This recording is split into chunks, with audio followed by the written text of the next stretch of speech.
PMA, GPA, on n'en veut pas. En France, l'humain ne se vend pas. PMA, GPA, en France.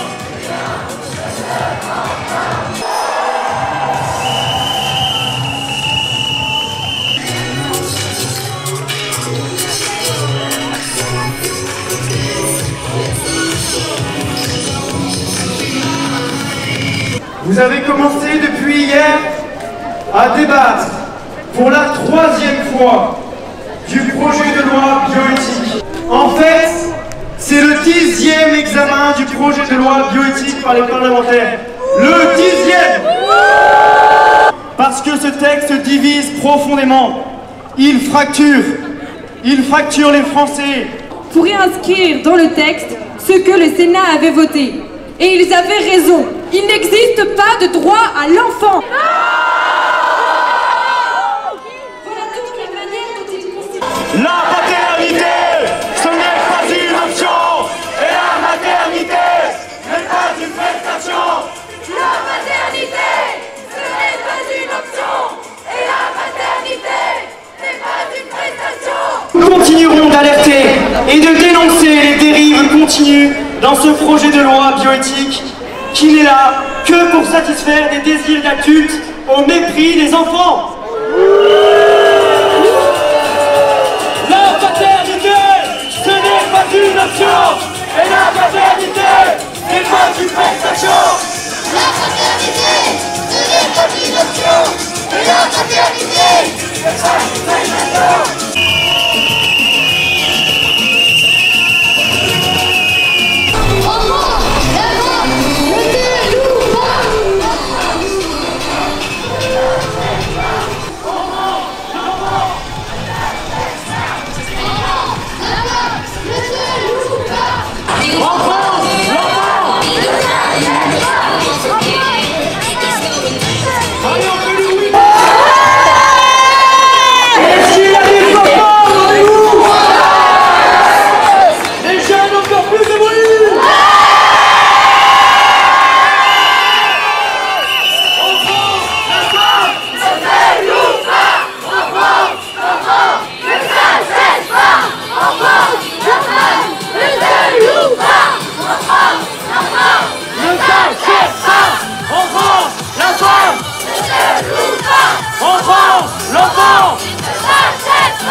Merci à vous tous qui êtes là aujourd'hui. Alors, vous savez qu'hier, Olivier Véran, à l'Assemblée nationale, il nous a dit qu'avec son projet de loi de bioéthique, la France prenait rendez-vous avec l'avenir.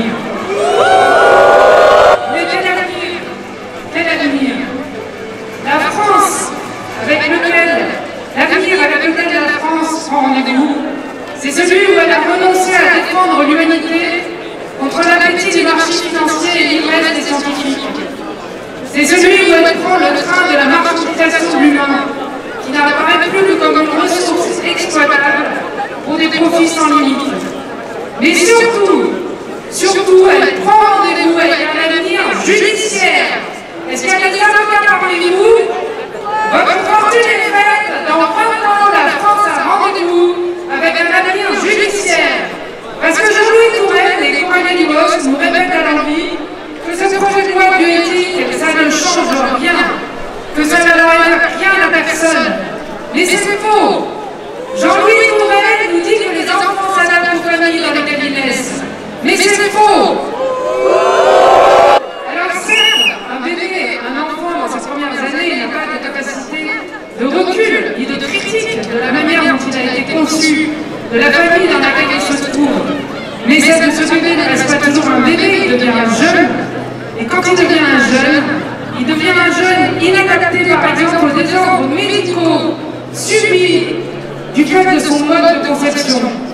À l'instant même où je vous parle, il y a quelques minutes, Jean-Louis Touraine a réussi à faire supprimer la disposition qui avait été adoptée dans le projet de loi bioéthique en seconde lecture, qui imposait aux médecins de communiquer aux candidats à la PMA les études portant sur les risques médicaux subis par les enfants du fait de l'utilisation du recours Et Jean-Louis Touraine a réussi à faire supprimer cet amendement en prétendant que les études étaient fausses, alors qu'il y a une alerte en santé publique qui vient d'être faite en France, par exemple sur le surrisque cardiaque auquel sont exposés les enfants nés par fécondation in vitro.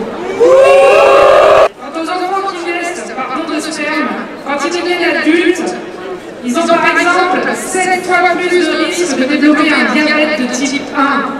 Et ça, Jean-Louis Touraine veut que personne ne le sache pour que la marchandisation de l'humain puisse continuer.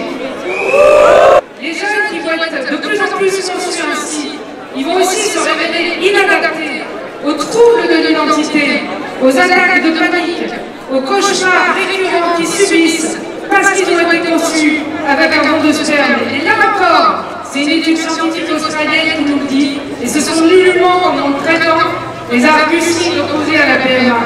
Les jeunes qui vont être seront inadaptés à la privation délibérée de père inscrite dans la loi, parce que ce seront les seuls à se voir interdire légalement de faire établir leur filiation paternelle. Les seuls.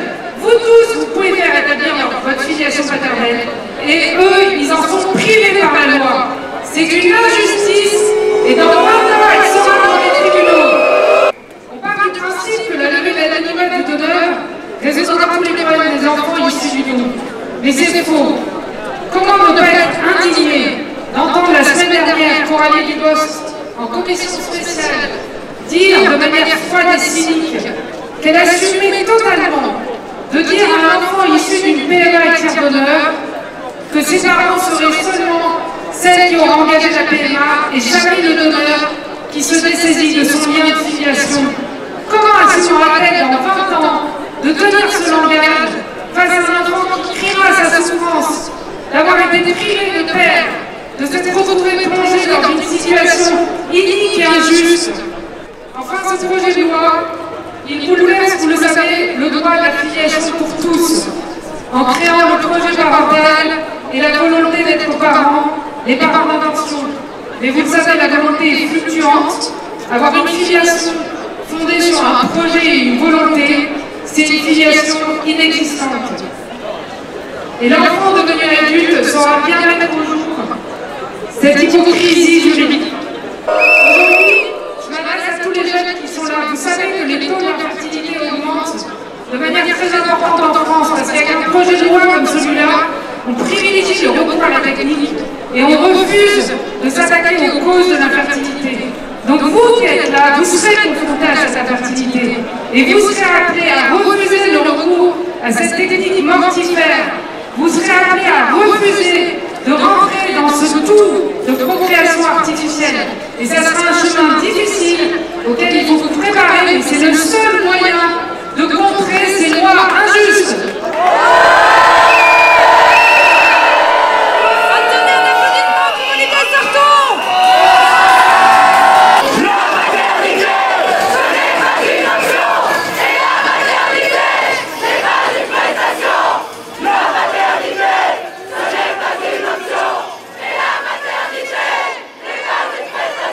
Macron! On n'en peut pas!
La famille, il faut sauver d'ici jusqu'à l'Élysée.